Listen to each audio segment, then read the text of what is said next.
Rev it up and welcome to Cars Yeah, show number 2032. Today on Cars Yeah, we're celebrating the Palm event that takes place March 18th through the 20th at the Mar-a-Lago Club in Palm Beach, Florida. It's a weekend celebration of motorsports where guests enjoy amazing automobiles, gourmet food, fine wine, and breathtaking fashion, plus a rally, all while raising money for a very worthy cause. Be prepared to be inspired. This is Cars Yeah, where you'll enjoy interviews with inspiring automotive enthusiasts. Mark Green is here to provide you with a fuel injection of automotive inspiration. So get in, sit down, buckle up, and get ready for a wild ride here on Cars Yeah.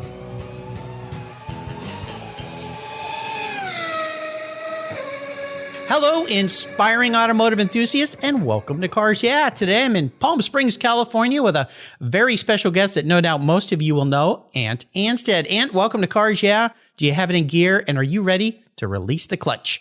Oh, good morning. Yes, I am. Let's do this. You're always ready to release the clutch. Now, before I give you a proper introduction, which you probably don't really need because most of us car folks know who you are, what's one little thing that maybe we don't know about you, Ant?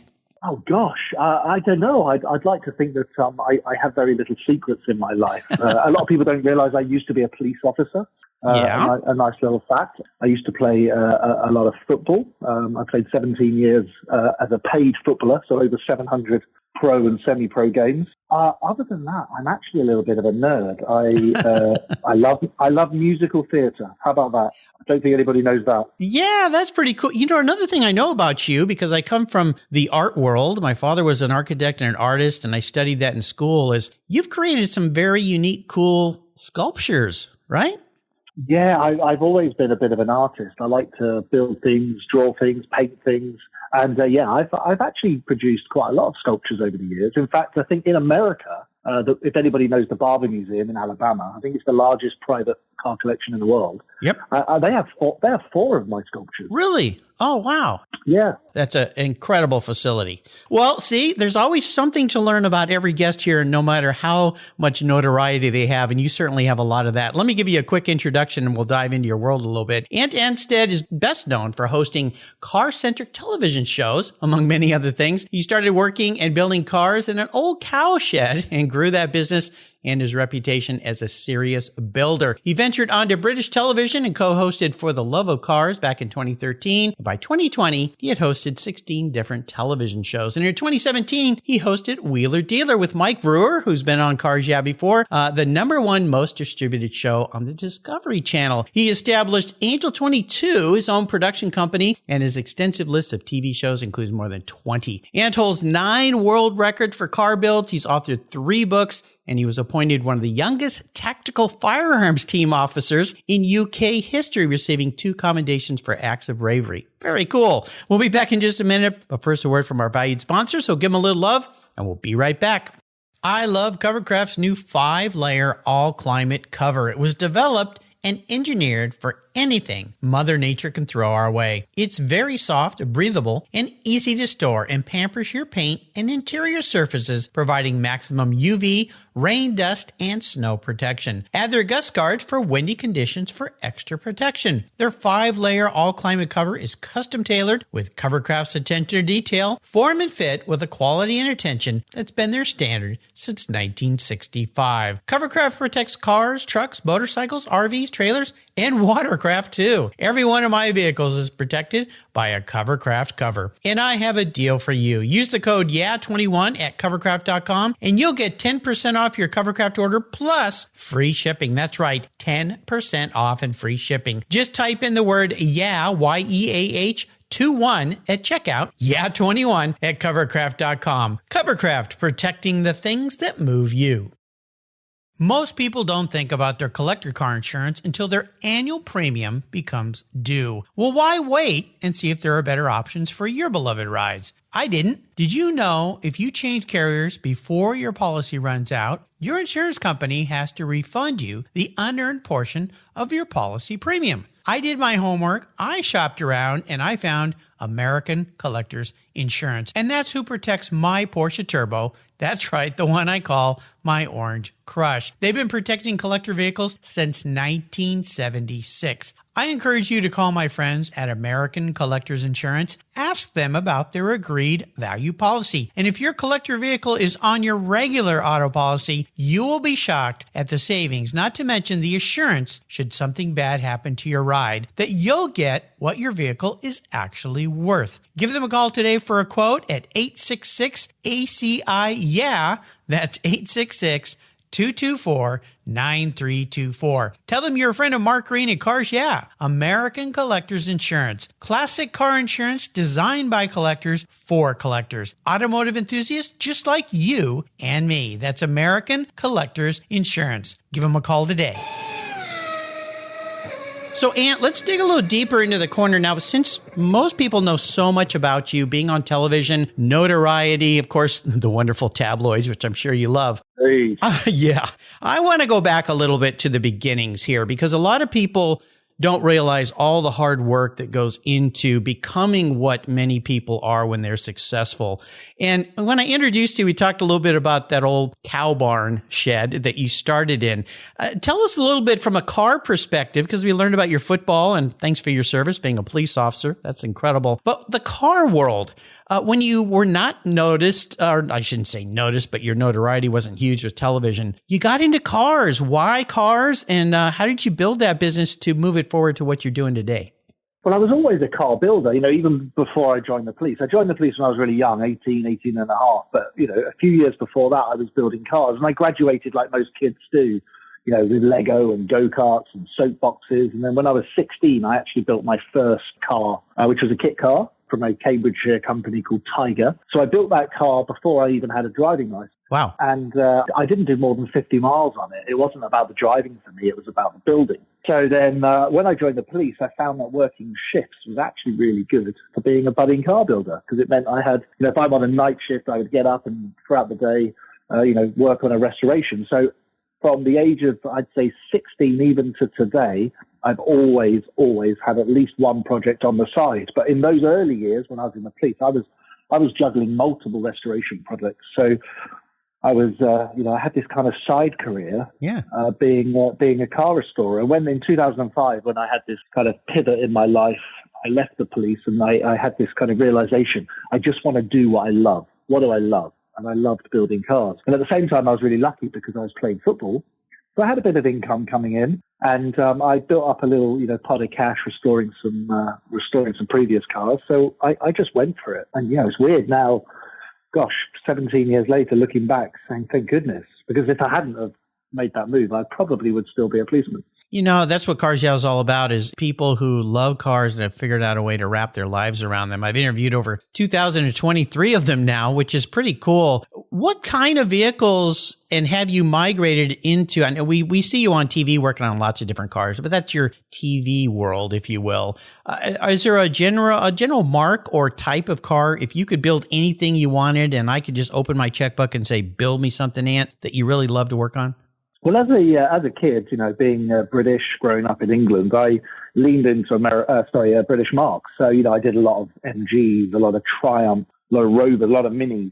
Austin 7s, which I think out here are called the Bantam. They're actually really rare out here. But in the UK, picking up Austin 7s is pretty easy. So I cut my teeth building specials. So I would take an Austin 7, turn it from a 4-seater box taxi type car into a single-seater sports car, or a two-seater special. It would look more like a trials car. So I really learned about design and creativity, and coming over engineering solutions and making stuff one-off on Austin 7s. And I love, that's probably my most favorite part of the car world. Is I love metalwork, more than say mechanical work. Mm-hmm. So if somebody was to come to me and say, look, build me a car, what would you like it to be? I would build a special.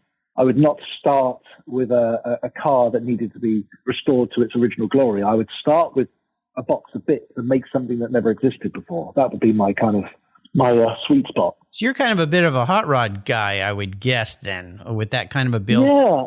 Yeah, versus a Concours builder? Yeah, I think so. Yeah, I mean, out here, the concept of hot rod, if you say the word hot rod to a British person, 9 out of 10 British people would think of this kind of, brash, low, roof chop. But actually, we're talking about the same sector, but just a different context. It's interesting because, I wrote a book about it, about how to build a special. And the concept of a special is it's a car assembled from an accumulation of parts that ends up being something totally unique. And of course, we're in this car world where, cars are so unique. You can get an off-roader, a 4-seater, a 2-seater, a 10-seater, a convertible, a saloon, a hatchback. The options are so varied. The concept of building something for yourself or for a client is actually the most rewarding. It's the same as having a suit tailor-made. So yeah, I really love creating something that's never existed before. Plus, we as a car world have established all of our engineering principles already. Why would I set out, design brand new brakes when I can go and salvage them off a car that already exists? So you can actually affordably and very cleverly put together a car using parts that are already out there, and it could be a totally unique car to you. So yes, in America you could call it the hot rod world, but in the UK I think it's more the specials world, and there's some amazing specials out there. Oh, yeah. It's really cool. I love some of the things being done today with, let's say, Rob Dickinson, a fellow UK Brit, building the Porsche, of course. And there's so many others, and I've had him on the show, that are taking old cars and they're reimagining them. He loves to use that term, but making them into something new. I think this hot rod scene that we had here in the US, and I know you had it over there as well in the UK, it has a resurgence going on right now. And I used to be a diehard car had to be original and all. And now I like this whole thing. Rod Emery building stuff, John Wilhoit, the stuff that you build. I think it's kind of fun to do something different, make it a little faster, of course. That's always fun. But that seems to be the sector you enjoy. Oh, yeah, absolutely. I mean, I know Rod personally, and I'm a huge fan of Rod and his 356 work. And use Rod as a perfect example. I've owned a 356. It's a pretty agricultural car to drive. Yeah, it's a bit clunky. It feels a bit like, well, it is a Beetle, isn't it? Yep. But when you drive a Rod car, you get into something that has some refinements. The brakes are better, the acceleration's better, the steering's more precise. Oh yeah. Yet you still have that kind of aura and nostalgia and the smell and feeling of a 50s Porsche. It's why wouldn't you take something beautiful and make it more practical? And the only answer to that is, if you're not going to take that route, is that you're not a driver. Right. Surely if you're a driver of your car, if it's a museum piece and it's a show pony, fine. Don't worry about having great brakes. But if you're like me, you want to just, wake up one morning and go, I'm going to get in my car and go for a road trip or go pick up the shopping. I want it to start first time and perform and drive, and, I want to enjoy that experience. So yeah, I'm a big fan of upgrading and modifying, resto-modding a car, if you like. Oh, yeah. There's some fun stuff being done out there. Now, you came across the pond, as they say, over here to the colonies, and you have kind of settled down a bit over here in the U.S. Is this a place you think, I know you're going to be heading off to the U.K. soon, but is this a place that you think you're going to stay for a while? Obviously, with the television work and things you're doing, there's a lot of that activity over here. Oh gosh, yeah, it's been 5 years since I moved to America, and absolutely, I feel totally and utterly at home here. I live in Laguna Beach. I love living in the Laguna community, and yeah, I mean, I don't see myself going back to the UK at all. Yeah, it's a beautiful area. My sister and mom live there. In fact, I'm coming down there in April for the La Jolla Concours, where I grew up, and I'll be staying with them and driving down for that event, which is cool. And I want to talk a little bit about events. The Palm event, which I've promoted here this year, Scott Schrader, that wonderful event. I know you've been to that event. You have some affiliation with us. James Tardish put us together for this talk today, and we'd be remiss not to mention that event. And I'm going to talk about the charities involved and your charities in a little bit. Have you been to the Palm event, and what's your perception of why that's a place that car people need to go? Well, it's really interesting. Since launching Radford, the biggest sales avenue has come from the East Coast. Palm Beach, Florida, appears to have been a place where customers have been captured by the imagination of Radford. So for us not to be there would be remiss, because there's obviously a big car culture on the East Coast there. But so what we've done is we've actually sent our JPS, our John Player Special Radford, to the event. We have some members of the Radford team going. Unfortunately, I can't go because I'm timed with one of my UK trips, but I'm looking forward to getting the updates from James. James is specifically going there with the JPS. And we've teamed up with Palm Beach Lamborghini, who have set up a completely independent Palm Beach Radford platform so that, we can service all those East Coast customers. That's how many we've got. So I think it's going to be interesting because, the event traditionally has sort of a mix of classic and modern supercars, if you like. Certainly sort of low volume, high end, that kind of version. And this will be the first time, I suspect, that a big chunk of that attendee has ever seen a Radford in the flesh. And they, those guys and girls, they know their cars. They know what they're looking for. They've seen a supercar. They understand what a good sports car is. So it's, it's a pretty stringent test for us. And we're going to be at it. Yeah, I was going to say, tell us more about the Radford brand. Well, do you know what? It's such a passionate project of mine. For those listeners that don't know anything about Radford, Radford was this British coach building brand that was founded in 1948 by a man called Harold Radford. And they launched the brand, Harold did, in 1948 at the Earl's Court Motor Show in London with a Radford-bodied Rolls-Royce. So what Harold did is he focused on the externals, the body panels, and placed it over existing cars, the first one being the Rolls-Royce. So since 1948, Radford worked with some really iconic brands like Aston Martin. In fact, they made an Aston Martin shooting brake. Nice. They turned a DB5. Yeah, DB5 into a shooting brake to carry dogs and guns was quite interesting. Yeah. And, they worked with big brands like Jaguar and Bentley and Rolls, etc. And a lot of Americans don't realize that the first ever Ford GT40 was worked on by Radford. Really? Yeah, I didn't know that either. Yeah, the original, the white one with the black bonnet. In fact, we found some really amazing archives of that original car being worked on, and the guys in the Radford team painting it and assembling the panels. But yeah, it was actually built. It was built in the UK. I think most people realise that, on a Lola chassis, and Ford primarily just provided the engine. And it obviously went on to be an iconic Le Mans car for Ford, and the movie Ford v Ferraris really helped, resurge the interest in that vehicle. Yeah. So Radford patented the hatchback, patented the reverse-facing seat, and then by about the 60s, Radford managed to get this really cool celebrity clientele. Every single member of the Beatles owned a Radford. Peter Sellers, Steve McQueen, Enzo Ferrari owned a Radford, and that guy knows his cars. Yeah, just a bit.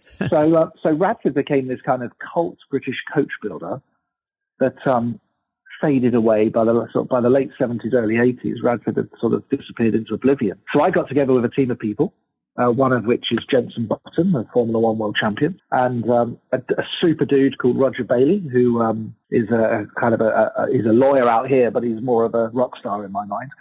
And we revived the Radford brand. And for our first car, we teamed up with Lotus. And what's really interesting about the collaboration with Lotus is Lotus were also founded in 1948, same year as Radford. Oh. Yeah, it's amazing. But over the Lotus 73 years, they'd actually only collaborated in this way 3 times before. One with Ford for the Lotus Cortina, one with Talbot for the Lotus Sunbeam, and then the last time was sort of 34 years ago with Carlton, the Vauxhall Lotus Carlton. Okay. So for us to be accepted, so the last time I saw a collaboration with Lotus, I was a child.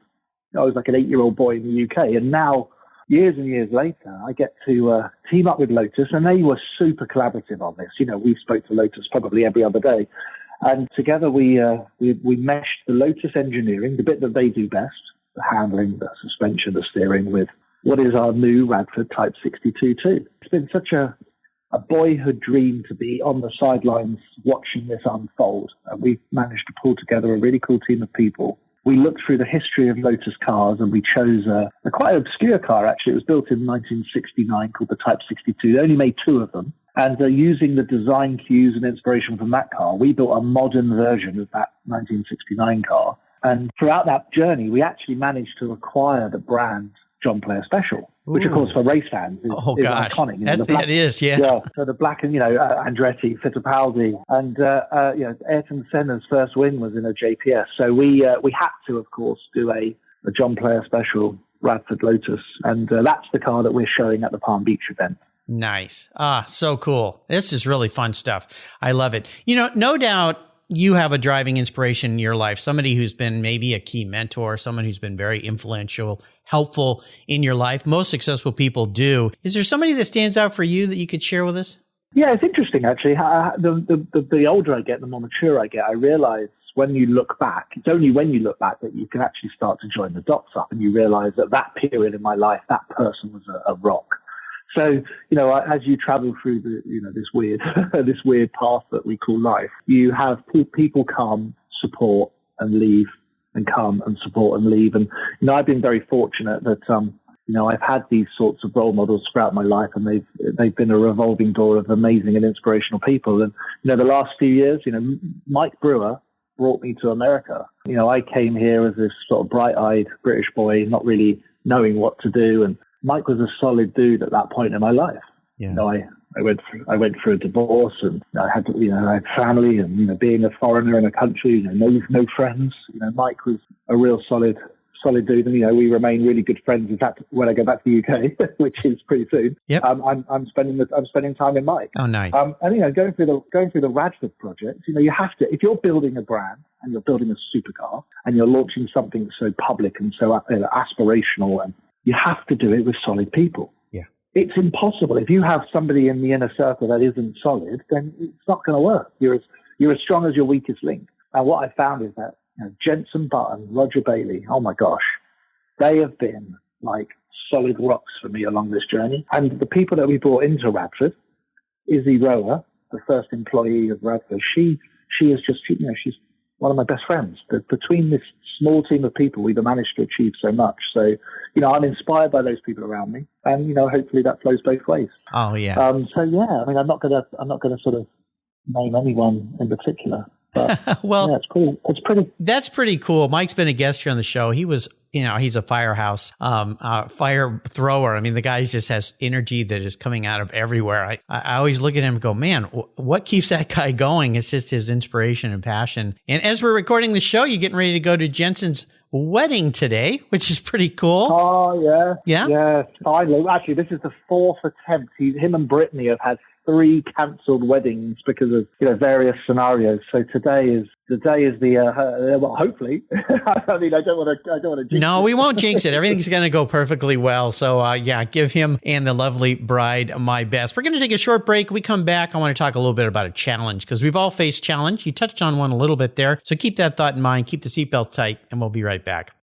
I've teamed up with AutoGeek because, well, they've been the leading source of auto detailing products, accessories for more than 20 years. Their Pinnacle Sovereign Paste Wax is specially formulated from Brazilian carnauba wax. It's easy to apply on any paint surface and provides that warm glow that we love, especially me on my vehicles. You're going to love it too. A favorite of car shows countrywide, Pinnacle Sovereign Paste Wax from AutoGeek wipes on easily, requires no drying time, is easy to remove, and provides up to 90 days of protection against damaging environmental contaminants. This wax is designed to exceed the standards of the most discriminating enthusiasts and collectors. Go to autogeek.net to get yours for the best product selection on the internet today, along with their very skilled technical support. Autogeek.net. That's where I go for all my detailing needs. That's autogeek.net.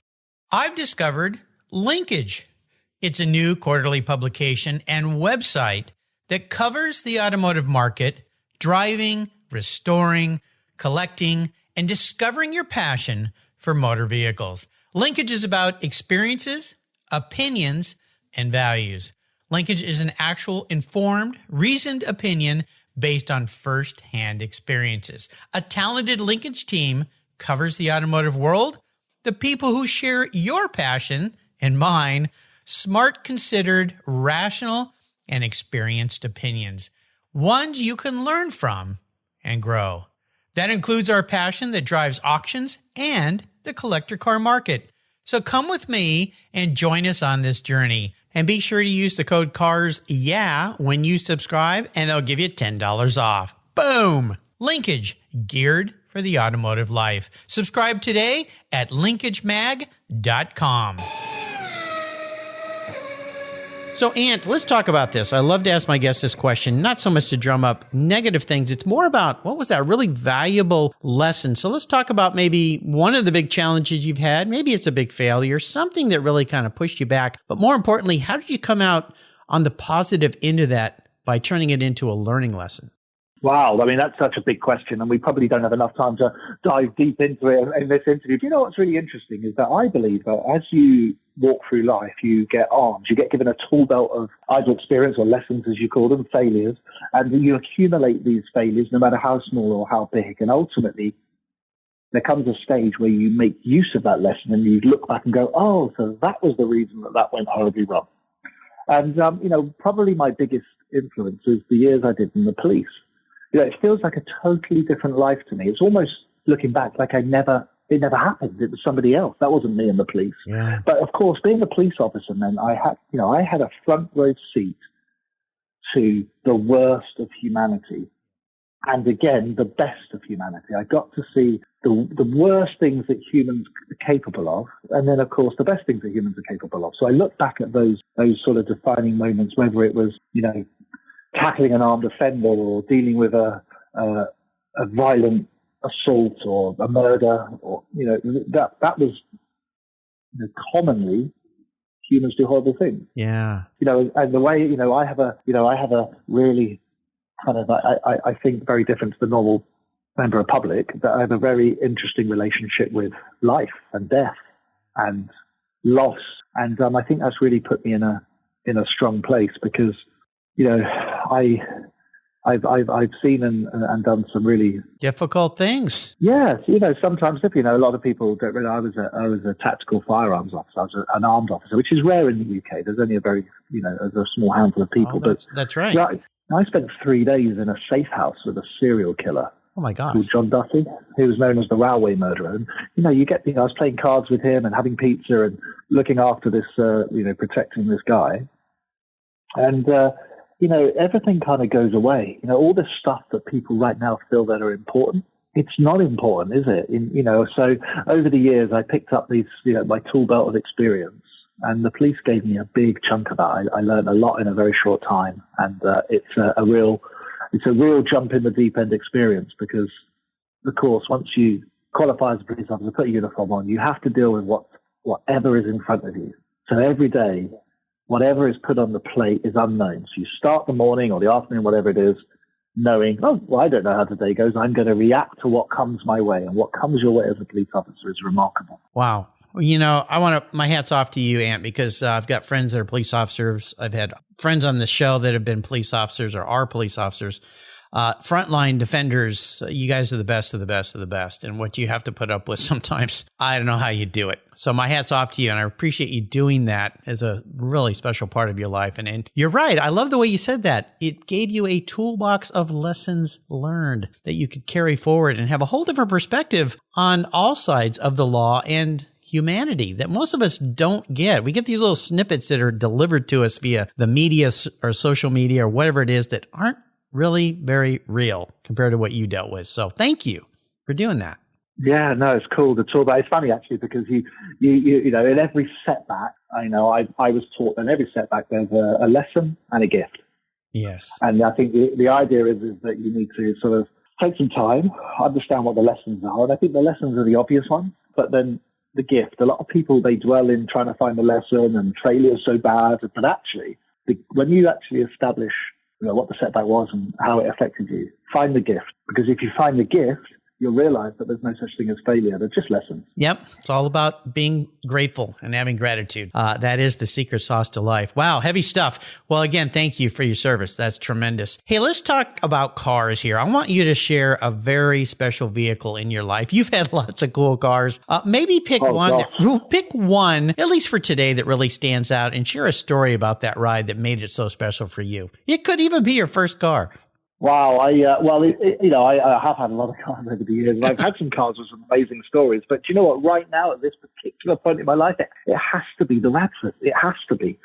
Of all the cars I've restored, and I've done hundreds,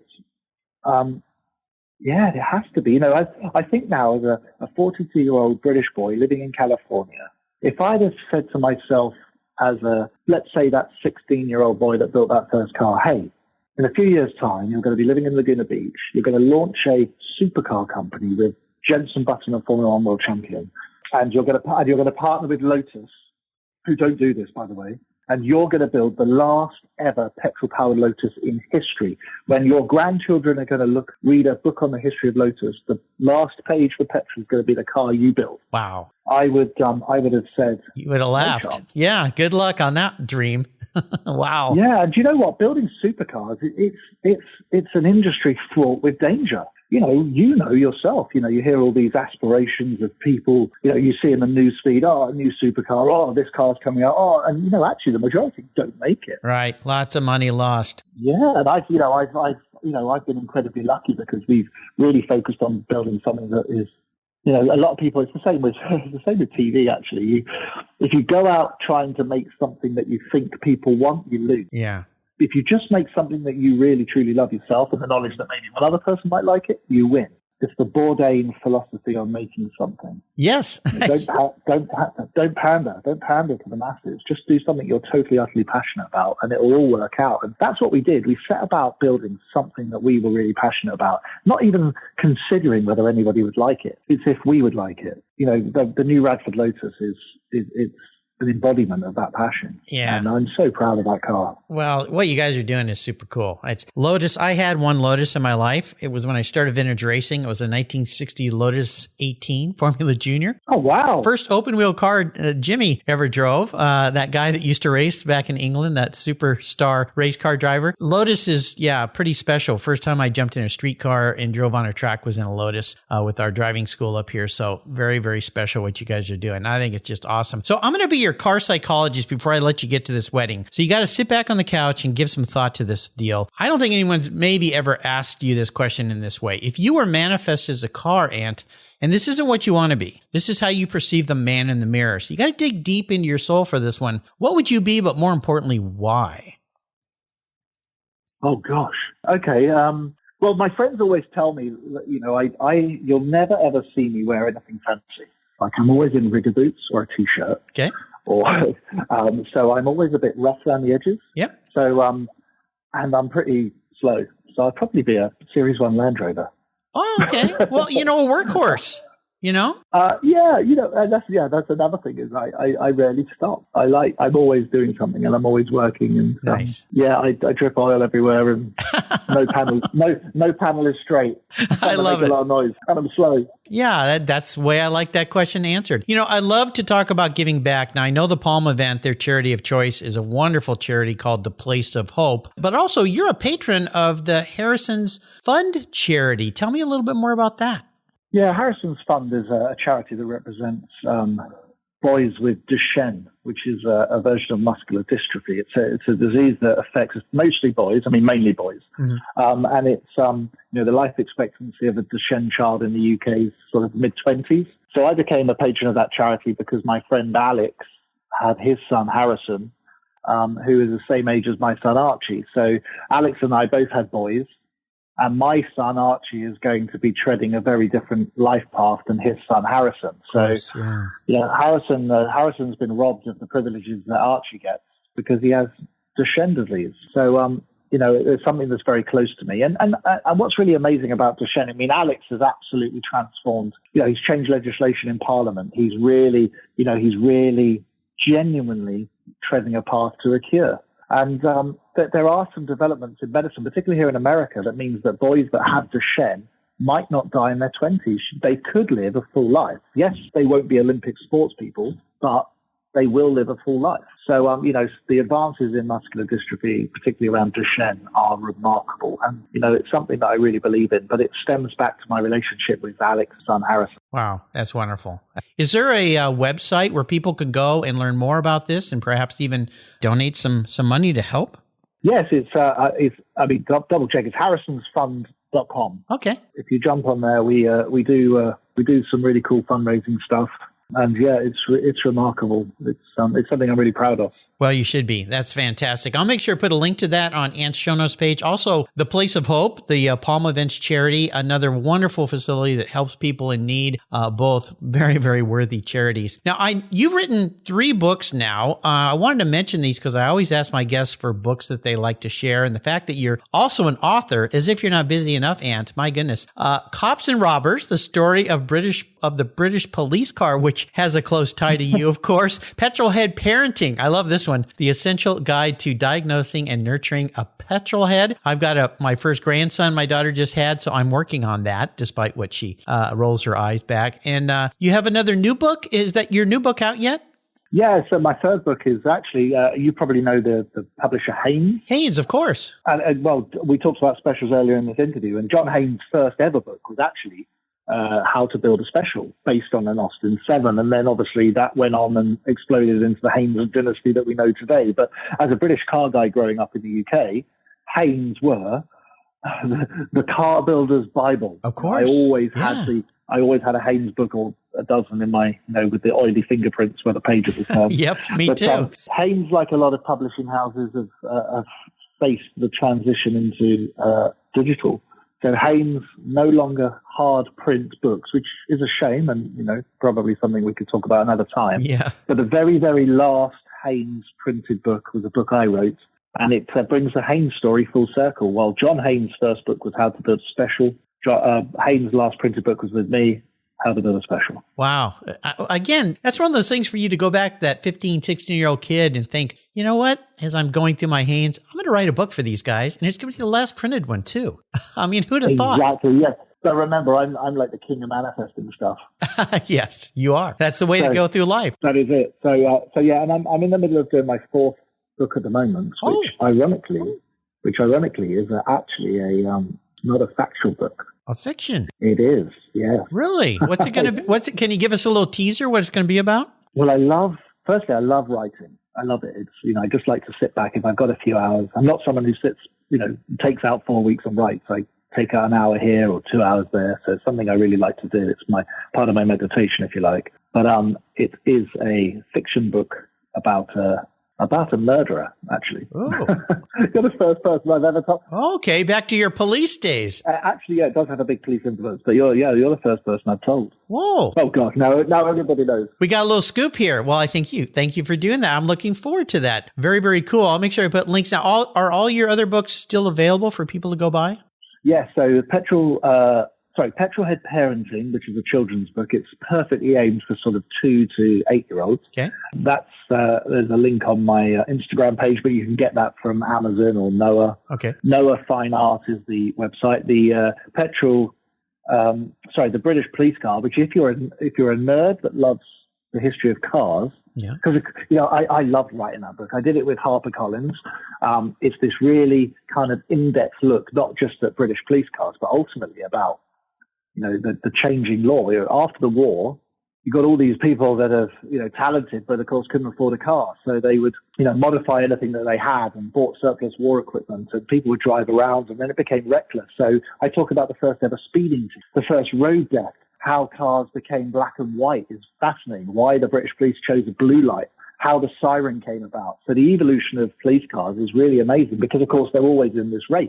Right. This cat and mouse with the bad guys. So, I talk about how, what did the bad guys do to try and stay ahead, and what did the police do to try and keep up? So it's a real kind of niche, nerdy subject, but I'm so proud of that. It took 2 years to write. Wow, very cool. And it's filled with some really interesting stories. Particularly the first ever speeding ticket, I think is fascinating, but I'm not going to give it away. Okay. Well, but yeah, that book's available on Amazon. Yeah, I'll put links to all these books so all you listeners can get your hands on them. As my listeners know, I've got a place on my website called Guest Recommended Books. There's over 2,000 books there listed, and I've made it really easy for you listeners to buy these books. So they all sound fantastic. I'm going to get a copy of the Petrolhead Parenting for my new grandson. I think that sounds like a winner for sure. So before I let you go, I'm going to let you go on the ultimate drive. Again, I've got an unlimited amount of funds here, which is kind of cool. I'm going to buy you any car in the world, and I'm going to let you drive with anybody, living or someone who's deceased, and you can be driving anywhere. So aside from heading off to Jensen's Button's wedding today, if you could go on this ultimate drive and I would fund you for it, what does it look like for you?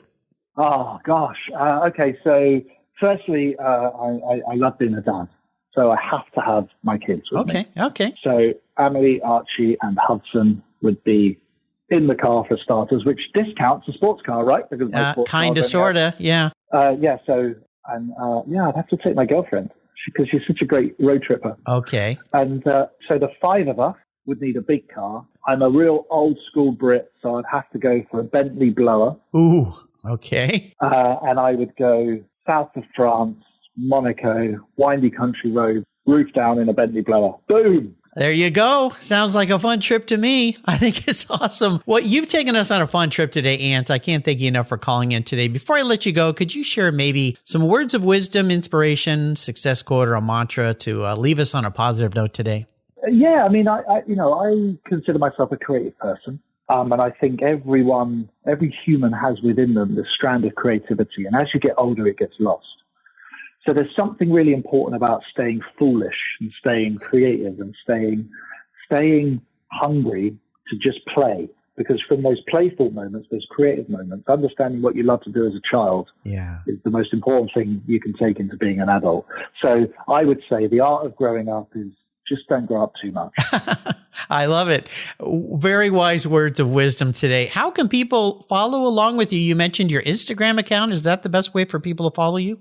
Yeah, I have a few social media platforms, but Instagram's probably the one I focus on the most. So it's ant_Anstead on Instagram. And if I'm boring, don't follow because it's mostly about kids, cars, and cake.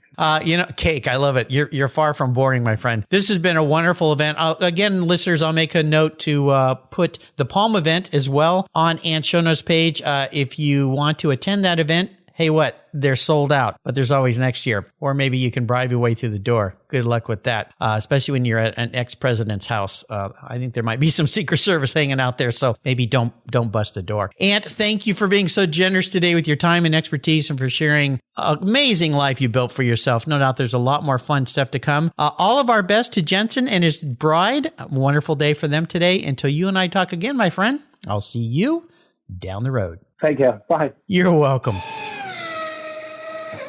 20, 50, or 100 years from now, will there be a workforce to care for the collector vehicles we love?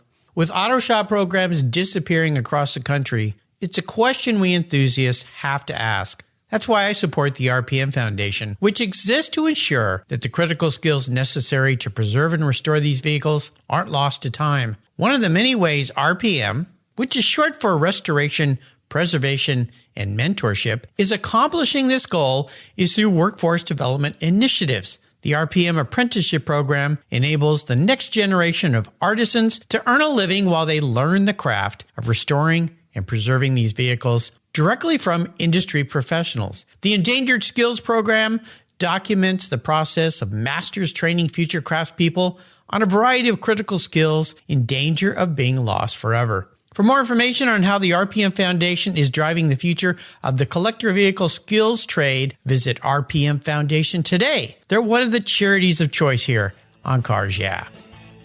Thank you so much for joining us on today's ride here at Cars Yeah!